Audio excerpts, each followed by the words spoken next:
Estudo Bíblico 8.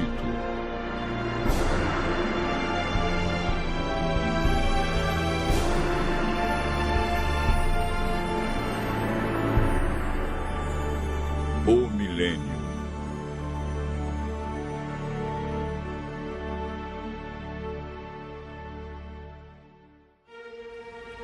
No estudo anterior, aprendemos que Jesus virá nas nuvens com milhares e milhares de anjos tocando trombetas. A Bíblia diz que ele vem de maneira visível, literal, e que todo olho o verá. Aprendemos que por ocasião da volta de Jesus, haverá 4 classes de pessoas na terra. A primeira é composta pelos justos mortos, que farão parte da primeira ressurreição. A segunda classe é dos justos vivos, que serão transformados e levados para o céu juntamente com os ressuscitados. A terceira classe é formada pelos ímpios mortos, que permanecerão na sepultura. A quarta classe é a dos ímpios vivos, que serão mortos pelo resplendor da glória de Cristo.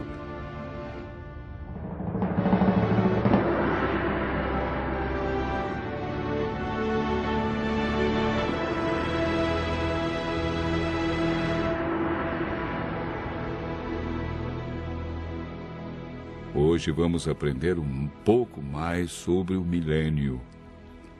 A palavra milênio não existe na Bíblia, mas ela significa um período de 1000 anos e aparece 6 vezes em Apocalipse, capítulo 20, versos 1 a 10, referindo-se ao período entre a primeira e a segunda ressurreição. Sabemos que durante esse período, os justos estarão com Cristo no céu. O que eles estarão realizando? Como ficará a terra durante os 1000 anos? O que acontecerá no final desse período? Durante o milênio, os salvos participarão do juízo chamado juízo de comprovação. Sobre esse assunto, o apóstolo João escreveu no Apocalipse, capítulo 20, verso 4. Vi também tronos, e nestes sentaram-se aqueles aos quais foi dada a autoridade de julgar. Vi ainda as almas dos decapitados por causa do testemunho de Jesus, bem como por causa da palavra de Deus, tantos quantos não adoraram a besta, nem tampouco a sua imagem, e não receberam a marca na fronte e na mão, e viveram e reinaram com Cristo durante 1000 anos. O apóstolo Paulo, em 1 Coríntios, capítulo 6, versos 2 e 3, afirma: Ou não sabeis que os santos hão de julgar o mundo? Ora, se o mundo deverá ser julgado por vós, sois acaso indignos de julgar as coisas mínimas? Não sabeis que havemos de julgar os próprios anjos? Quanto mais as coisas desta vida.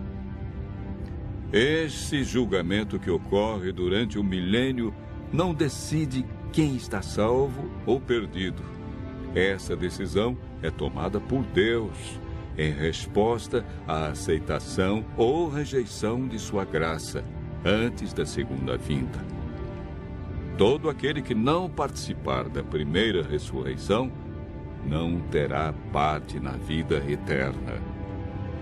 Esse julgamento no qual os santos participam tem o propósito de responder a qualquer questão que os justos possam ter sobre a razão pela qual os ímpios se perderam, confirmando o veredito de Deus sobre eles. Enquanto isso ocorre no céu, qual é o cenário aqui na terra? O profeta Jeremias, no capítulo 4, versos 23 a 26, e capítulo 25, verso 33, responde da seguinte maneira: olhei para a terra, e ei-la sem forma e vazia, para os céus, e não tinham luz. Olhei para os montes, e eis que tremiam, e todos os outeiros estremeciam. Olhei, e eis que não havia homem nenhum, e todas as aves dos céus haviam fugido.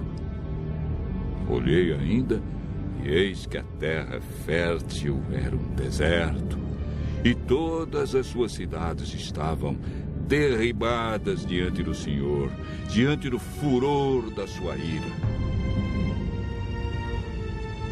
Os que o Senhor entregar à morte naquele dia se estenderão de uma a outra extremidade da terra. Não serão pranteados, nem recolhidos, nem sepultados. Serão como esterco sobre a face da terra. O milênio é o período em que se cumpre esta profecia, quando a terra ficará sem forma e vazia como um deserto, como um abismo. Não haverá pessoa viva e as cidades estarão todas destruídas diante da vinda de Cristo. A terra ficará cheia de mortos, sem haver quem os sepulte.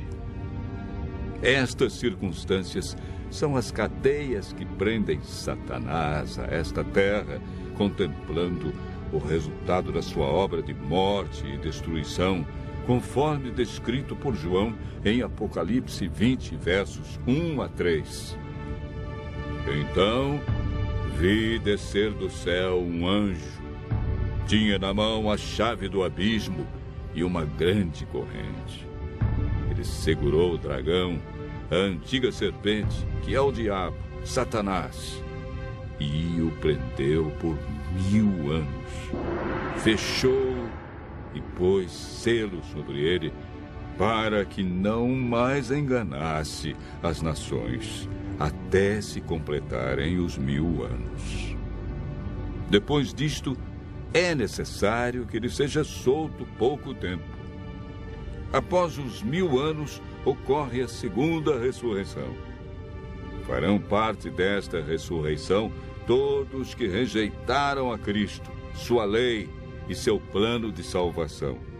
Apocalipse capítulo 20, verso 5, afirma: os restantes dos mortos não reviveram até que se completassem os 1000 anos. Esta é a primeira ressurreição.